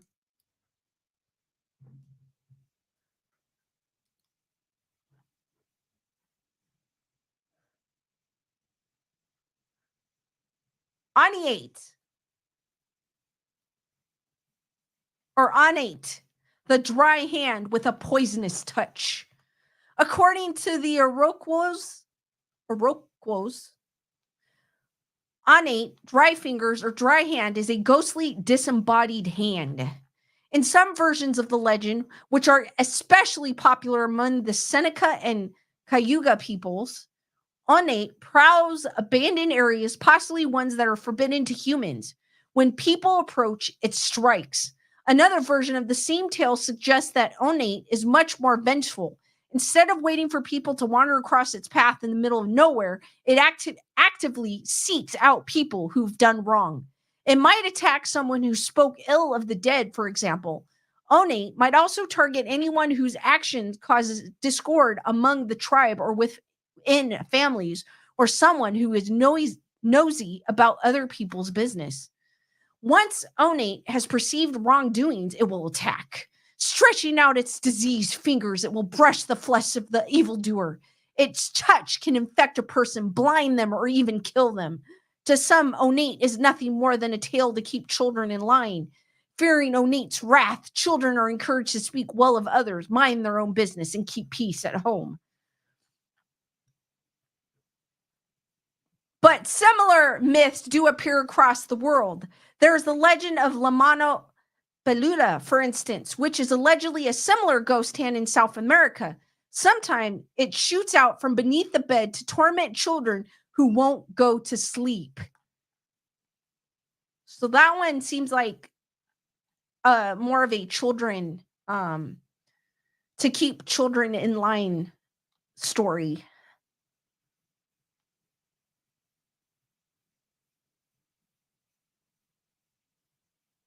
Mocha and Capone saying Choctaw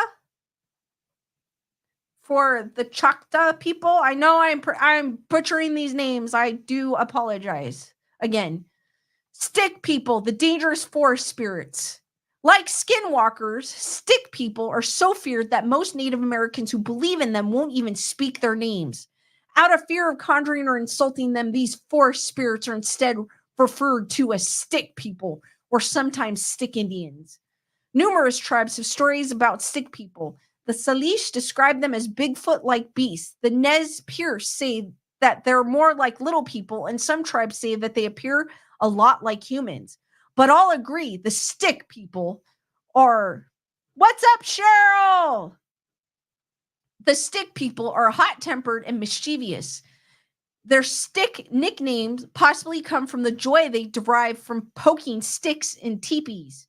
Said to roam the deep forests of the Pacific Northwest, the stick people are usually spotted at night. They're often seen snatching fish from nets, nabbing clothes from men, and stealing food. But be warned, trying to stop or hinder these forest spirits can be deadly. Infamous vindictive legend states that it doesn't take much to set them off. They can drive people insane, kidnap them, or simply devour them. Stick people can be hard to avoid, however, because they are also said to shapeshift. These roguish and dangerous spirits can easily take on the appearance of a wild animal. Often, they'll even lure people into the woods by mimicking animals or whistling. Of all their abilities, the stick people's desire to seek revenge is their most defining feature. No matter how small or slight, they will bear a grudge.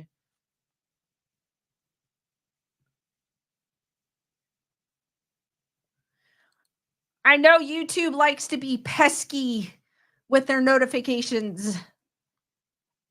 That's why it's always good, guys, if you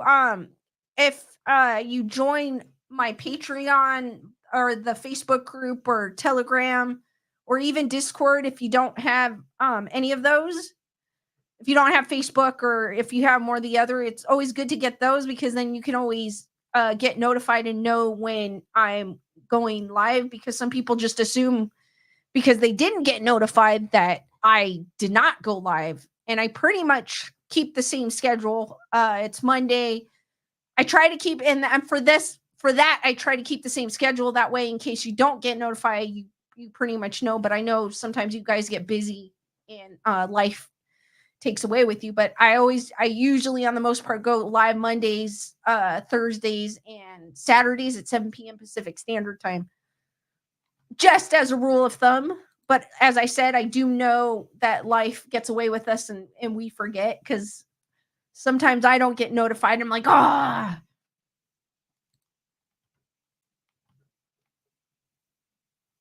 The Skuda Kumuch, the flesh-eating undead witch.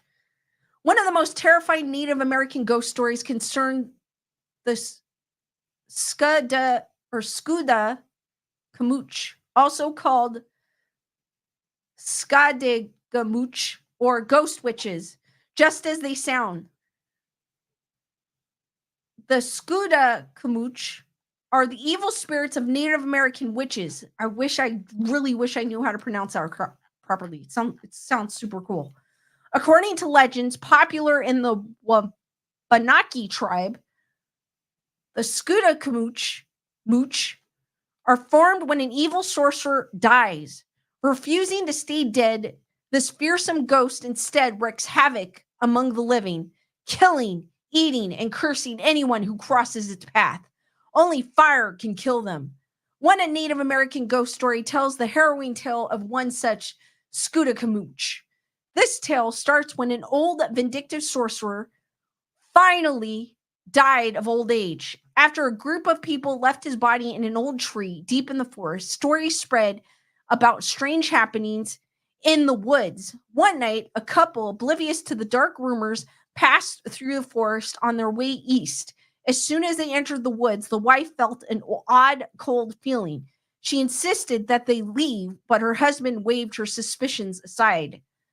We shouldn't be here, the wife insisted, looking up into the tree branches and noticing strange dark shadows. I think we had better leave now. Again, her husband ignored her and fell asleep.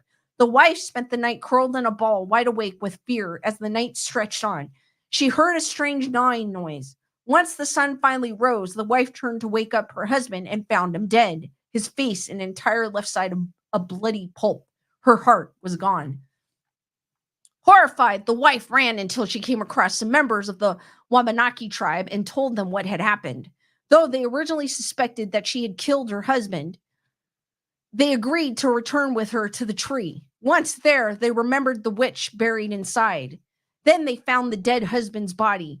Realizing that the witch must be undead, they burned the corpse in the hopes of outlasting the Skuda Kamuch. It's unknown if they were successful.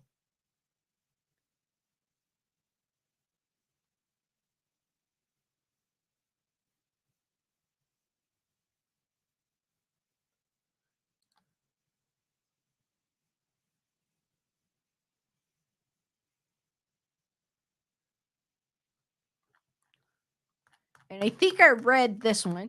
It started me off on when I clicked on the article, it started on number 8. All right, guys, I think I finally caught up to where I read. Guys, what did you think of those stories? I think that last one was crazy. I think the ones that I missed were even more interesting than the otter. Those were some pretty cool Native American stories. I always find those fascinating. Elaine goes, that's creepy. Mocha and Capone goes, you brought the dogs out of the bed now? Are you scaring them?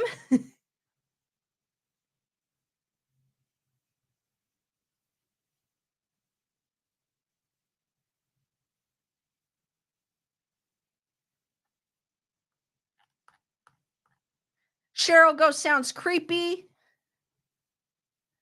Heather, whatever, see, the internet and TV keeps us safe.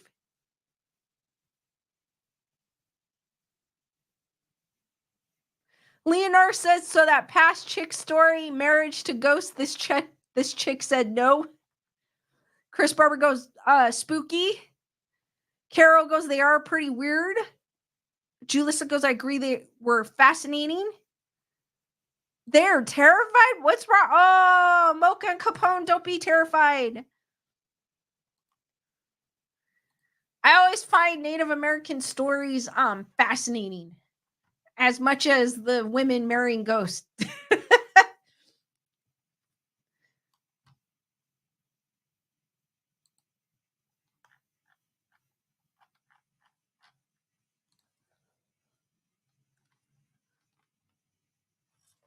All right, guys, I got one more article for you, and I'm going to open it up for questions and answers.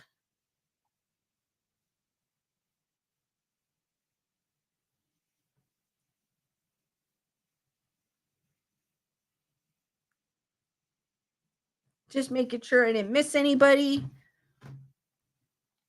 Brandon, he posted my link tree. That's where you can find links to all my social media links.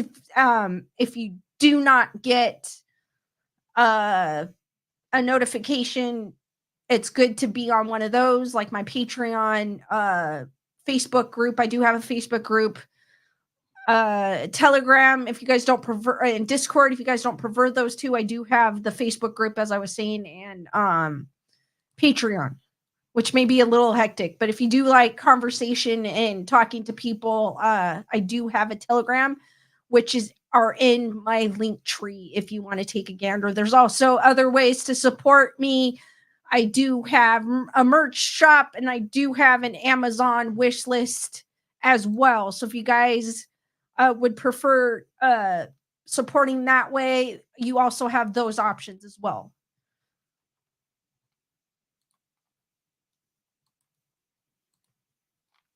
This article again. I don't know. What should I do? Something different. I'm going to do something different. I'm going to do something because I rarely talk about UFOs, and I found this interesting article. It's from Secret Los Angeles. 7 eerie UFO sighting stories as told by Los Angeles County locals. We asked our audience if they've ever seen a UFO around LA County. These are their replies. I'm like, where? Because I've never seen one. And I'm in LA County. If you've been online recently, then you know UFOs and aliens have been quite the conversation ever since an alleged sighting took place in a Vegas family's backyard last week. How old is this article? Oh, this article came out last year in June. So that got us thinking. We decided to ask our audience on Facebook if they've ever spotted a UFO around Los Angeles County, and we received some interesting replies. Number 1, I saw one about a week ago while I was driving 210 West. If you guys, this is more from, I know some of you guys aren't going to know where these places are because this is more in my area. But nonetheless, while I was driving 210 West from Pasadena, a bright light floating, then elevated very fast, then it stopped, issued a very bright flash and disappeared. It was about 10:30 p.m. Several cars likely saw it. The flash at the end was quite strong. My eyes did hurt a little, even when the source wasn't that close, about half a mile. Rafael, the funny thing is, I drive this freeway frequently, maybe not that late. Every once in a while I do, but I'm not going west. I'll be going east if it's at night, but still, I have never seen anything. Number 2, yes, that tic-tac shaped UFO that some documentaries talk about. It was about the hill in Palos Verdes. I witnessed it from my street in San Pedro.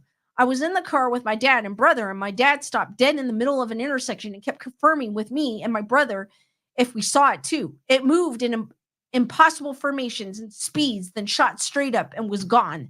This was approximately in 2001.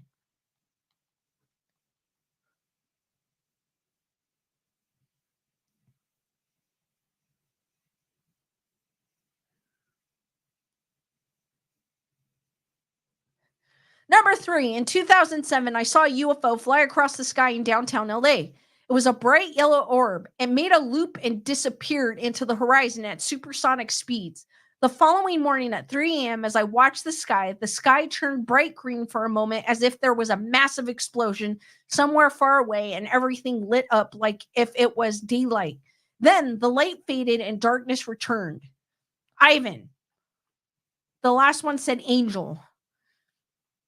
Yes, I was a teen in Chatsworth. As we were leaving Taco Bell, we saw a green orb the size of a softball slowly flying about 5 feet off the ground, flying around the parking lot.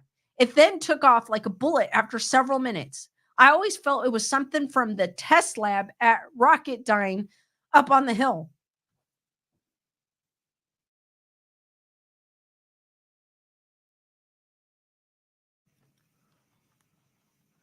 I was with another team named Dean.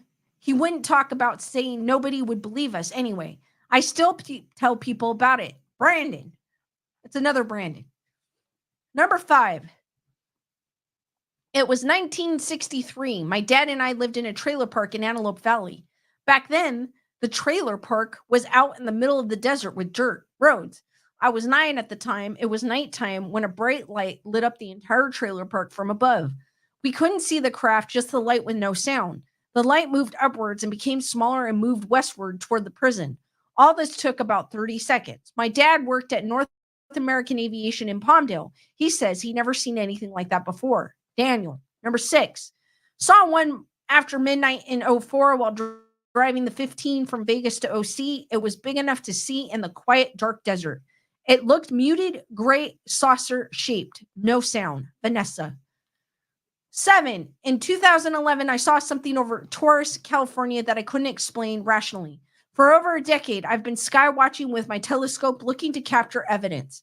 I've gone as far as to start a nonprofit that gives away telescopes via contest, as well as getting a job at SpaceX in Hawthorne. I'm determined to find answers. Michael.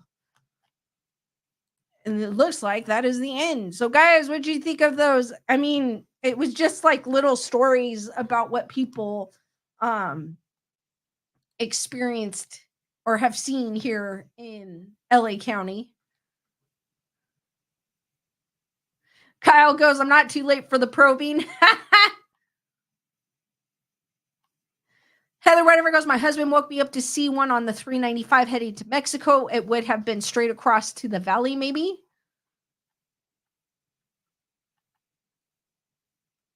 Chris Barber goes, what about the lizard people in the LA sewers? I heard of that.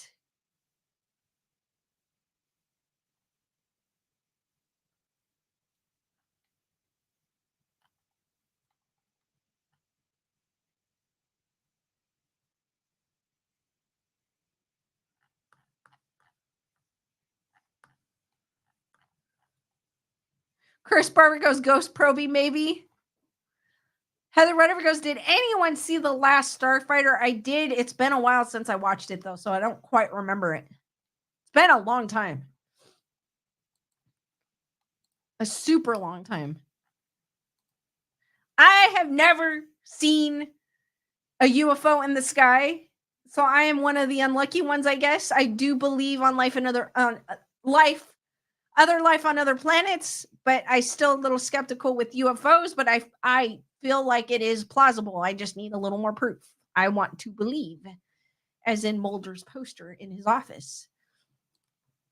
Mulder was a true believer. I need a little more proof. And I have yet to see one in the sky.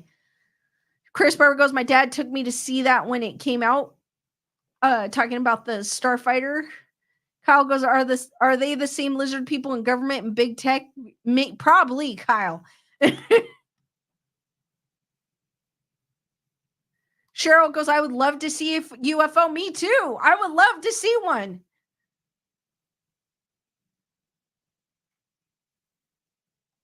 Tyrana goes, lizard people? Really? I've heard of it. I've got to dive into it. I've heard of it, but I don't know much about it. But back to UFOs, I would love to see a UFO. I've never seen one. I mean, not even during the day or anything, and I'm out a lot.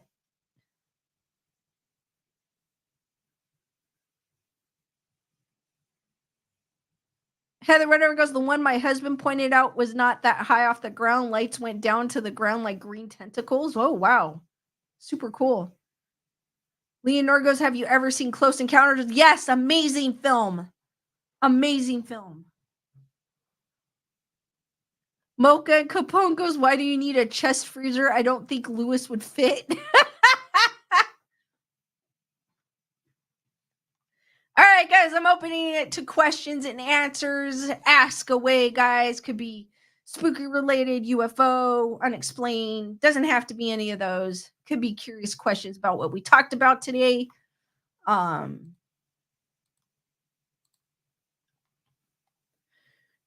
Julissa goes, I've never seen one either. Frankly, if I saw one, I probably wouldn't recognize it as a UFO. I think, Julissa, I want to agree with you on that one. I'm probably not going to, it's not going to phase that it's a UFO. I'm just going to be like, oh.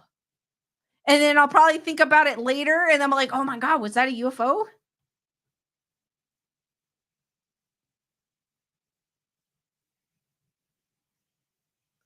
Leonora goes, I believe more in spirits. Aliens don't like us. In my opinion, they will hide. You know what? I never thought of that, but yeah.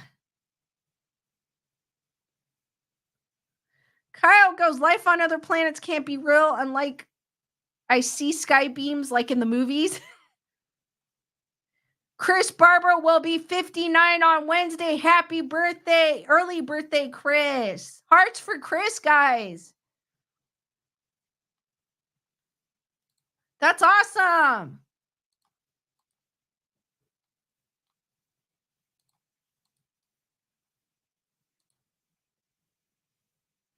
Heather, whatever goes, I don't think they are friends. I don't think they are either. And I don't think they know who we are as much as we don't know who they are.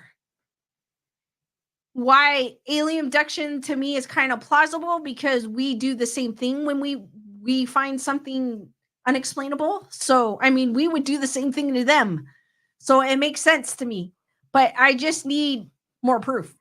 I really need more proof. And I think that's why a lot of people find aliens fascinating.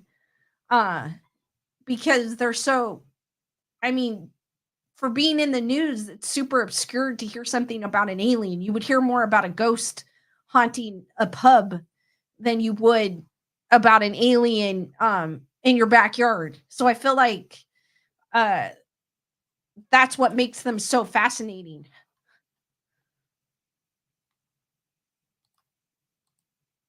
No, you're not, Chris. You're only as old as you think. You're young. Come on, Chris. Julissa goes, are aliens really angels and demons? You know, some people believe that they are. They believe that there's some interdimensional demon. So it's a possibility. I know some people have put out that theory that aliens are demons. I personally don't think they are, but I know people have put that out. They could. I don't see. I can see how that is a possibility, but I don't think they are.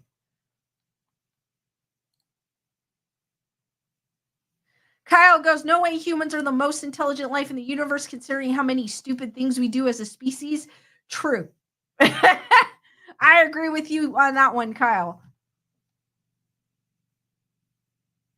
Leonora, oh my God, she's asking me would I try with a ghost if possible. I go, Leonora, I'm not that crazy. And no, I wouldn't say that. I was actually, I wouldn't describe it that way, even if I did have an experience like that.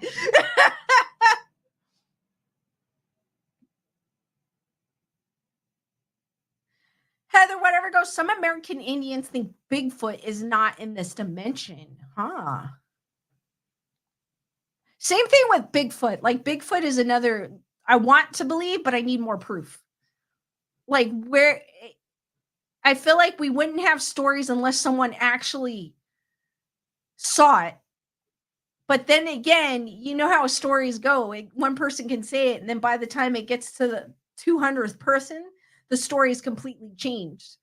But I just feel like the fact that we have a story about a Bigfoot, there has to be some truths to it, but I just need more proof.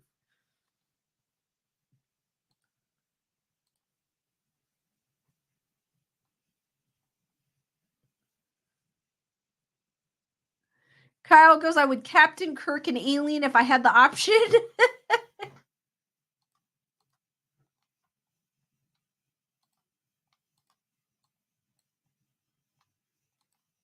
And I honestly wish there were more stories about UFO and aliens.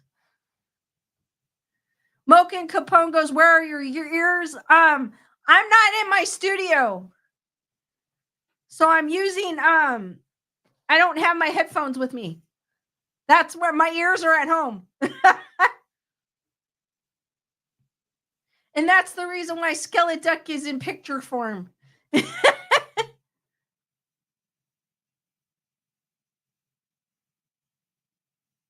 Leonore goes, humans would be the worst. That's why they hide. Yeah, you know what? True. I want to say true. I feel like I want to say true about that one, Leonore, because I feel like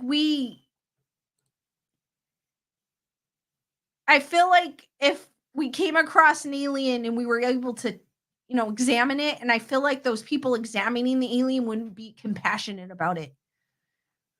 They would be the creature. They wouldn't, yeah, they would treat it as I feel like they wouldn't treat them. I mean, I guess I'm talking about an alien here, so why would we be compassionate about it? But still, you know what I mean?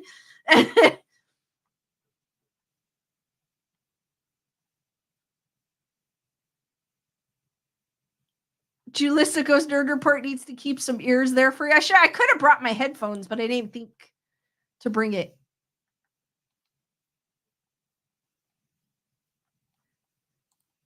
I could put blue ears when I'm in different like Mocha says, got you the blue ears.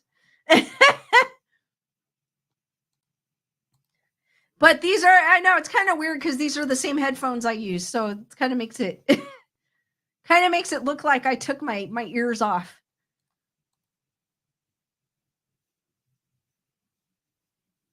Guys, keep the questions coming.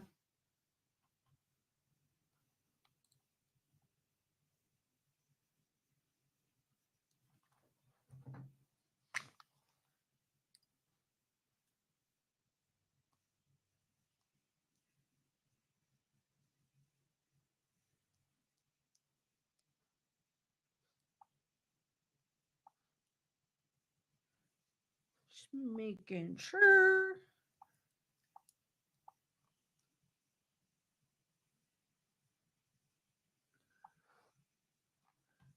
Keep the questions, guys, coming or going. Doesn't have to be spooky related. You guys could talk about. Brandon goes, do you plan on some ghost hunting this summer like at Mad Monster? Yes. I mean, it's a newer hotel at Mad Monster, but I'm down to ghost hunt at Mad Monster. You never know.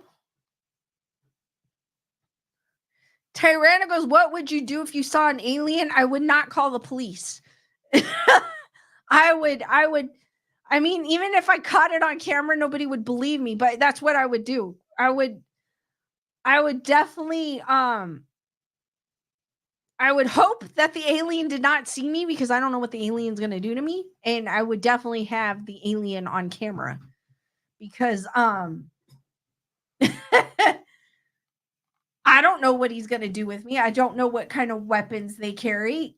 Their technology, as far as what reports say, is way well advanced from ours. So I don't know what they have on them. So I would definitely try to keep a distance, but I would definitely catch it on video. Julissa go, what's your favorite Dutch Brothers beverages? I've tried what do they call those? Those energy ones? Rebels. I tried a Rebel. I like those, but I kind of just like keeping it with the iced coffee. Just like the regular iced coffee with none of the what do you call it? The whipped cream on it, but I've had it with the whipped cream on it as well, but I just prefer it without it.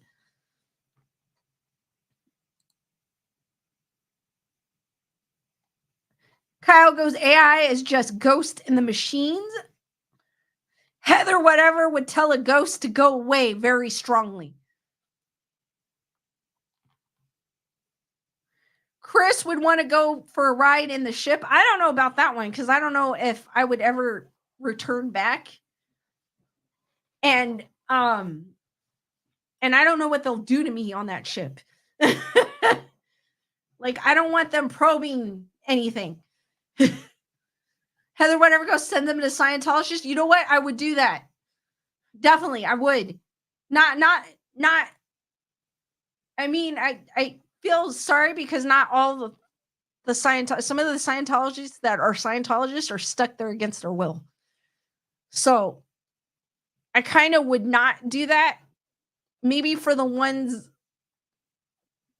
causing harm to people.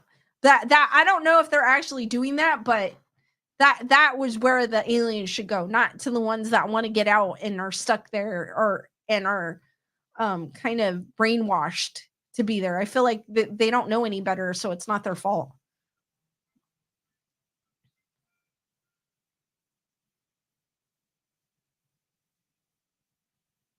Mocha Capone goes, I had a client that was wearing a Jason sweatshirt. I asked him if he was going to Mad Monster, and he said maybe, but he knew and was surprised about me knowing what it was. They do have one on the East Coast, Charlotte.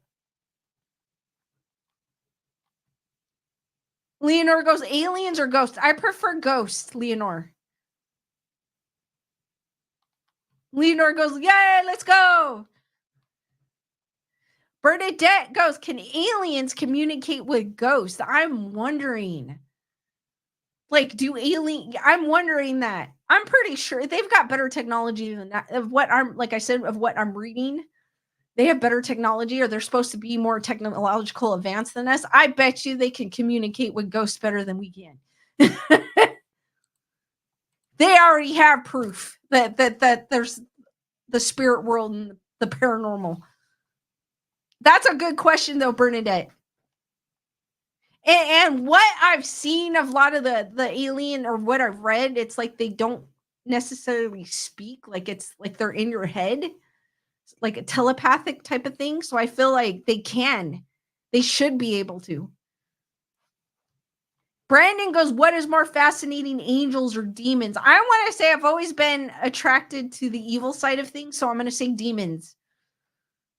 I don't know why. I just always been, I feel like don't get me wrong, I do believe in angels, but I would be more fascinated in the evil side of it just to get to know like exactly what I'm dealing with or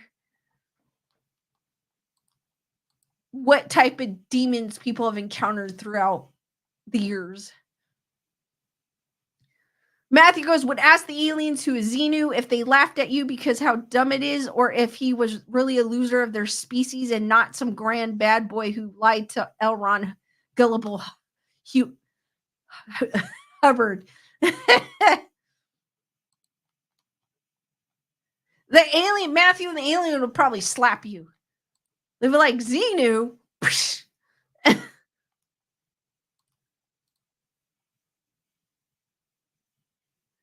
All right, guys, any last minute questions before I end this stream?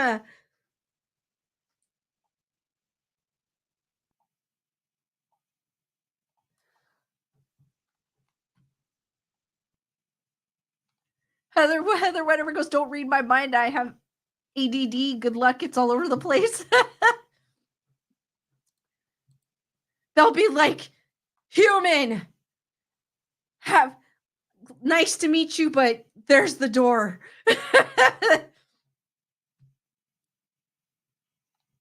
Matthew goes, does an alien have to ghost slap a human? Good question, Matthew.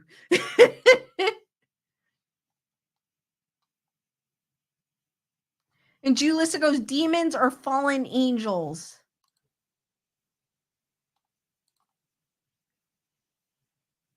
So note to self, if we ever get abducted, we need Heather whatever with us.